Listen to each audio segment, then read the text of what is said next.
city saying, okay, give me a moment. The Prime Minister is speaking in UAE. We'll have to go across to that. Give us a moment here.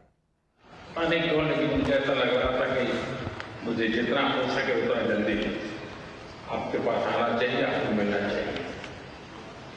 आज आपसे मिलकर के मुझे सचमुच बहुत खुशी हुई है।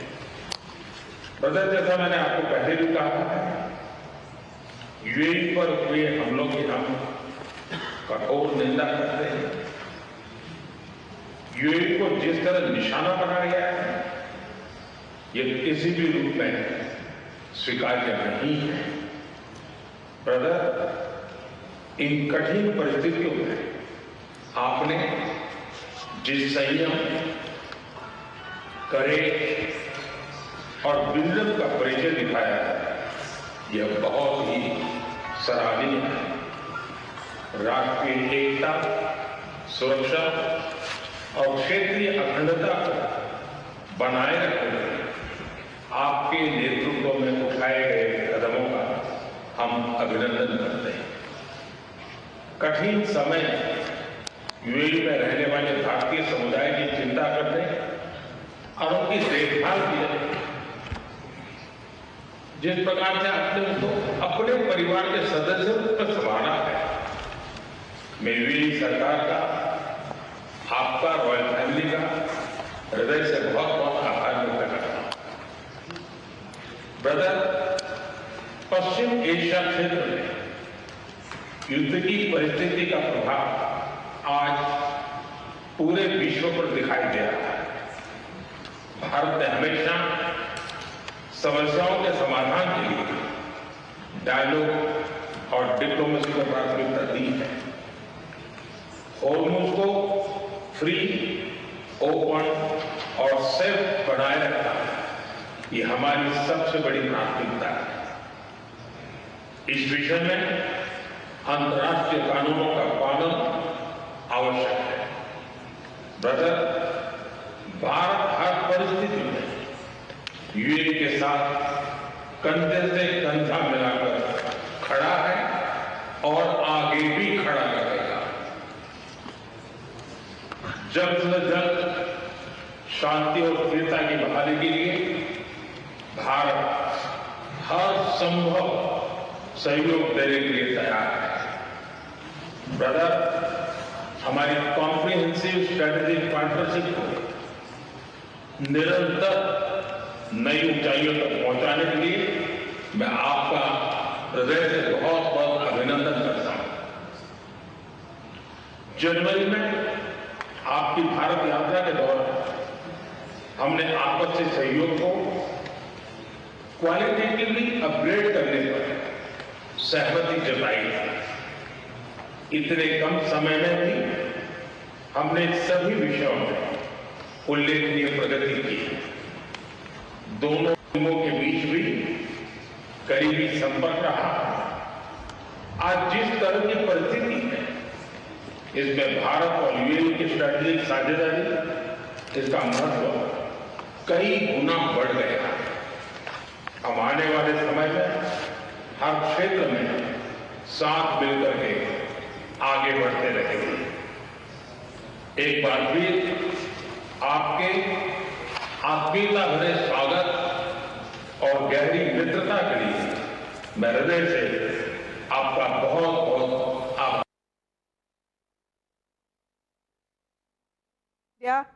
That is the Prime Minister of India who was speaking in Abu Dhabi, meeting the UAE's President.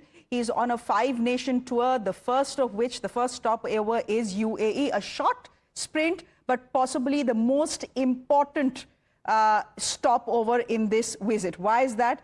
Look at the circumstances under which this visit is coming. It's coming at a time when the Strait of Hormuz is shut. India's energy needs have been squeezed, and the UAE officially has exited the Saudi-led OPEC plus cartel. This happened on May 1st. Now, okay, this divorce is the silent engine driving the current diplomatic negotiations. For India, ladies and gentlemen, this move is nothing but a windfall, because essentially what it means is that Abu Dhabi can produce more oil, more energy than was once mandated by the OPEC, that was once dictated by the OPEC. So in its own national interest, it has moved out of the OPEC. Will this be a windfall for India? Possibly. Let me go straight across to Srinjoy, who is joining us on the broadcast. Srinjoy, the Prime Minister started his dialogue with the President of the UAE saying that the sort of attack that the UAE has come under was absolutely unfortunate. Then he goes on to address him as brother. What exactly is on the Prime Minister's agenda today?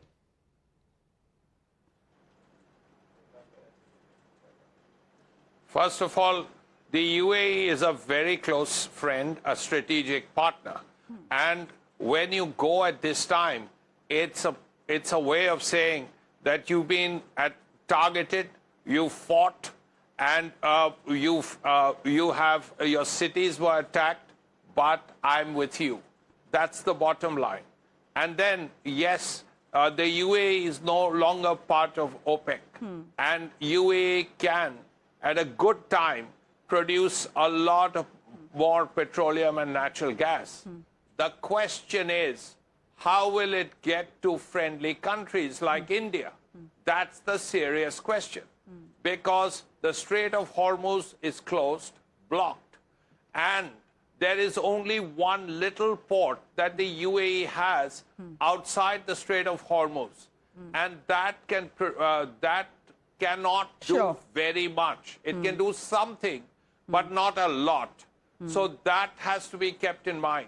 So oil is an issue, the war is an issue, correct, and of course the future is an issue.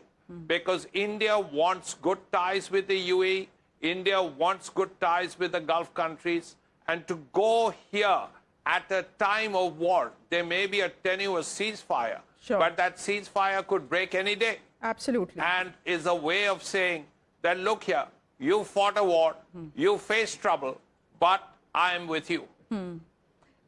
Do stay on with us. Our Suresh Kumar Goyal is joining us on the broadcast as we see these pictures coming to us from Abu Dhabi. Mr. Goyal, thank you very much for your time here on Times Now. We are looking at these pictures and we are seeing the Prime Minister visit the UAE at a time when global crude prices have breached 113 per barrel mark. In fact, that effect visible in petrol pumps across India today, where we've seen a price hike of 3 rupees. Amidst all of this, there is one thing that has emerged as India's energy lifeline. That is the UAE's Fujairah port. Can I ask you whether this visit is only about India's energy security, or are there other things at play as well? For example, the Saudi and the UAE rift. Yes. Okay, shall I answer now? Yes, Mr. Goyal, please. I think it was in the morning also, similar kind of a bulletin on Times Now.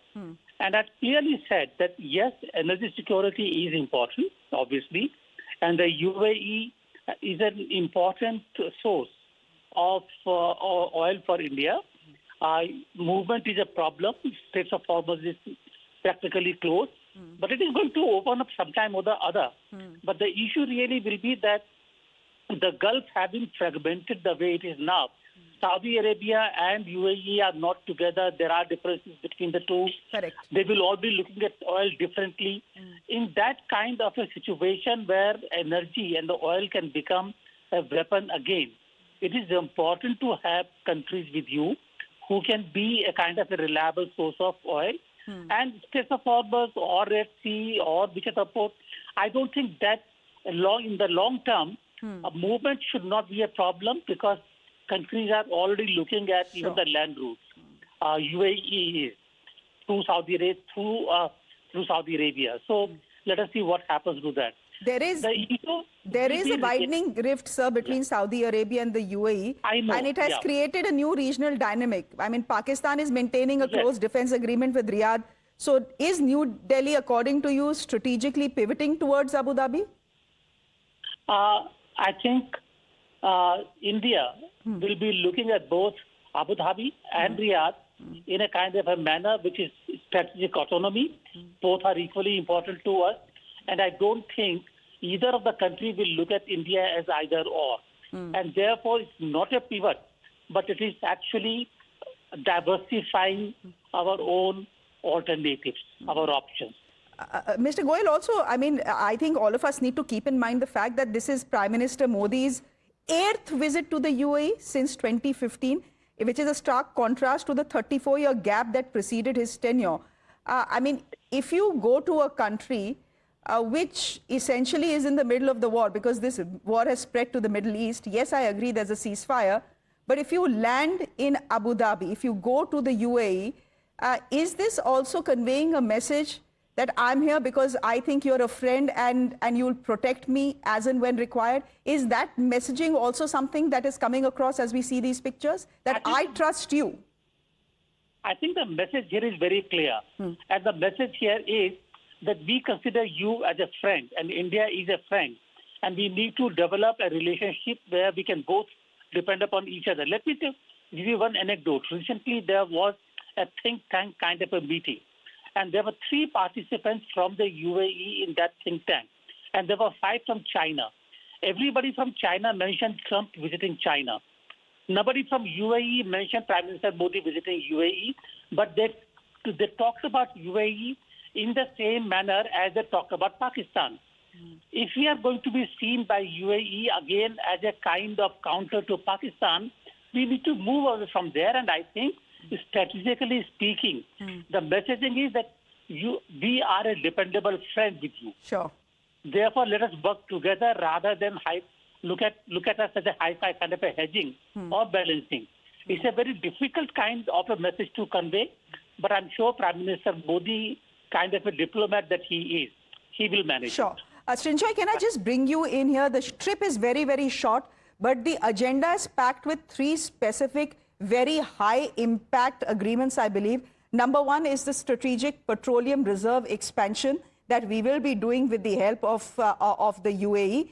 In fact, one of the cornerstone agreements will be for the Abu Dhabi National Oil Company to fill India's Mangalore cavern to its maximum capacity. So that's the one big takeaway, one big agreement that will be signed, is being signed as we speak. Secondly, LPG security. The UAE is already the provider of 40% of India's liquefied petroleum gas needs.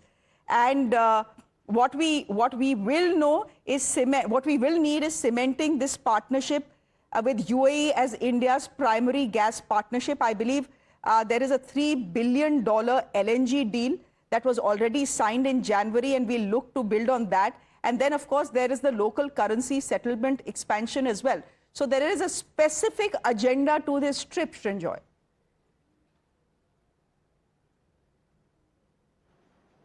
Undoubtedly, at the end of the day, it boils down to a 3-letter word, oil. Because the UAE has been very steadfast. You're right when you say that the UAE has helped us in the past with the strategic reserve. Yes, absolutely correct, and it has to be increased. China, for instance, has a strategic reserve of 110 billion barrels.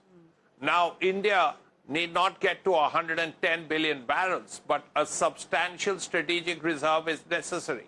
And if the UAE can help us, and the UAE will help us, as it has in the past, there's nothing better than that.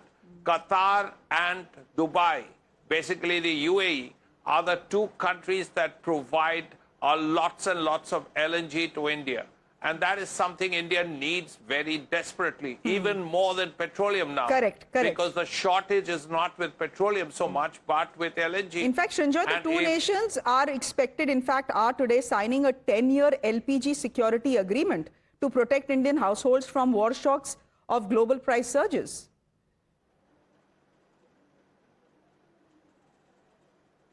Undoubtedly, this is what is required, because at this point, yes, there is a crisis here.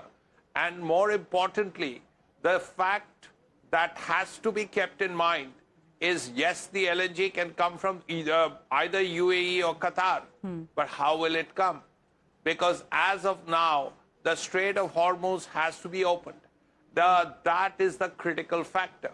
The Iranians have said that the blockade has to be lifted. If the blockade is lifted, we'll open the Strait of Hormuz. The point here is that somehow this problem has to be solved. Otherwise, all these agreements will help us in the future, will help us hugely in the future. But at this point, Okay. the effort to get the stuff from UAE to India is critical. And the question is how. Okay. We've just spoken about how the Prime Minister's trip to the UAE, Mr. Goyal, will help insulate Indian households from the energy price shocks that we are seeing. Srinjoy, if you can come in here. Can I then ask you in that context, has the UAE exiting the Saudi-led OPEC plus cartel actually ended up being a windfall for India? Because what it essentially means is, what has the UAE said? The UAE has said that it is leaving OPEC in its national interest first policy, that it is now a free agent in the energy market, and it will produce as much energy that it wants to produce and will not limit itself to only 5 million barrels per day, as was throttled by the OPEC. So is that walking out of the OPEC been a windfall for us as well, Srinjoy?